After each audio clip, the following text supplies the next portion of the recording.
15 ou 20 ans en Europe et aux États-Unis.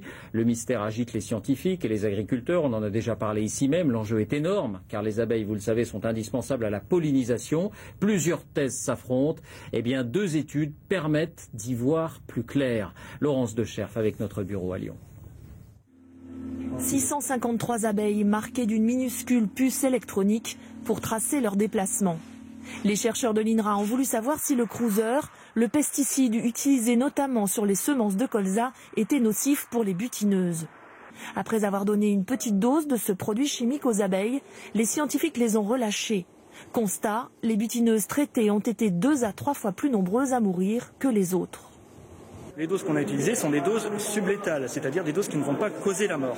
Par contre, elles peuvent avoir des effets sur le comportement, en l'occurrence les problèmes d'orientation. Et ces abeilles qui sont désorientées et qui se perdent finalement dans l'environnement sont vouées à disparaître, à mourir, donc, parce qu'elles ne peuvent pas vivre par elles-mêmes en dehors de la colonie. Enrobée par le produit chimique, ici en bleu, la semence de colza donne naissance à une plante et va diffuser le pesticide tout au long de sa croissance, avec le risque que l'abeille vienne l'ingérer en butinant. Une autre étude britannique avec une molécule de la même famille de pesticides aboutit au même constat, l'affaiblissement des colonies.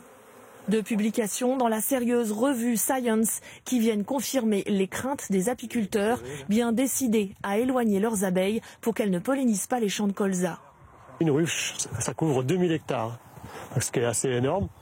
Et il faudrait être sûr que dans l'environnement d'une ruche, donc dans un rayon de 3 km, il n'y ait pas un champ de colza traité OSR. L'OSR ou cruiser pourrait être interdit en France comme c'est déjà le cas en Italie et en Allemagne.